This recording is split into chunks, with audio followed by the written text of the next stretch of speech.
Цахим орчинд хүүхдийн эсрэг бэлгийн хүчирхийлэл мөлжлөг бас явагддаг гэдгийг та сонсч байсан уу? Хэрвээ үгүй бол би зөвлөе.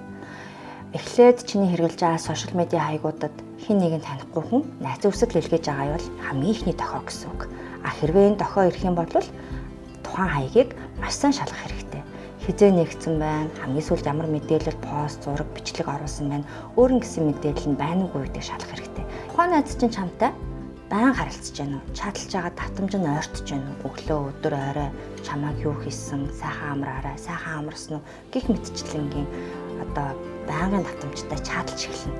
Цаашдаад чиний сонирхол, хобби, найз нөхөд хаана сурдаг, хаана амьдардаг гэх мэтчлэнгийн чиний ерөөсөд хувийн мэдээллийг чинь авахыг хичээнэ. Ингэснээрээ цаашлаа чиний талаар маш олон мэдээллүүдийг цуглуулна гэсэн үг. Нэг л мэдхэд та хоёр магадгүй сар хагас жил, 1 жилийн хугацаанд чадалж харилцсан байна. За ингээд чи цахим орчинд өөрийн гэсэн дотны найзтай боллоо гэж харамсалтай нь андуурч магадгүй. Магадгүй бэлгийн боожилт өсвөр насны хөгжил хэрхэн явагдаж байгаа талаар ярилцж эхэлнэ. За явандаа цаашлаад магадгүй миний хөх ургахтаа ингэж ургаж байгаа ийм хүндүр зовир байгаа. Чинийх яаж гэн, минийх ингэж гэн гэж ямар ч өөрийнх нь биш өөр нэг хүүхдийн хүний зургийг илгээдэг.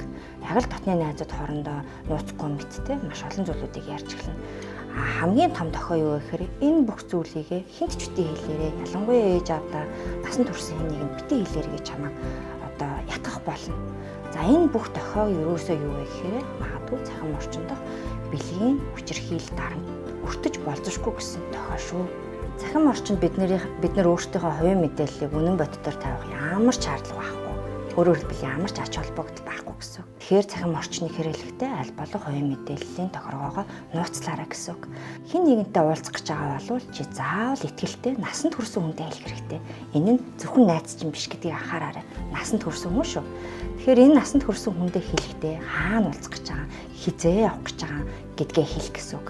За тэр газар очихдоо өдрийн цагаар уулзаарай гэж зөвлөе. Явахдаа уцаа дүүрэн цэнэгтэй яваарай. Болж өгвөл дататай, нэгжтэй байхаа хичээгээрэй. Мөн уулзахдаа олон нийтийн газар л уулзаарай. Өөрөөр хэлбэл хоёулахнаа байх, тэдний гэрт, албан байгууллага, зочид буудал, хамралтын газар огтос очиж болохгүй гэсэн үг. За уулзаж болцчлаа гэж бодох юм бол дуусахдаа хөргүүлж өрөөсөө болохгүй. Өөрөөр хэлбэл түүний тээврийн хэрэгсэл, машин ямар нэгэн зүйлээр гэртээ хөргүүлж болохгүй гэсэн.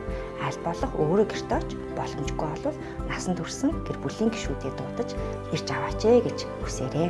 Насанд хүрсэн бид ч гэсэндээ цахим орчныг яг та хэдтэй сүүлийн жилүүдэд суралцаад явж байгаа. Түүнтэй адилхан миний хэлсэн гол шинж тэмдгүү чамд тохиолдсон бол битгий санаа зовоорой. Насанд хүрсэн ихтгэлтэй хүмүүст хэлж тусламж дэмжлэг аваарай. Хэрвээ байхгүй боломжгүй ярилцах хүнгүй болвол хүүхдийн байгууллагууд, 108 утас, цагдаагийн байгууллагад хандаж тусламж заавал аваарай. Нууж огтоосоо болохгүй шүү.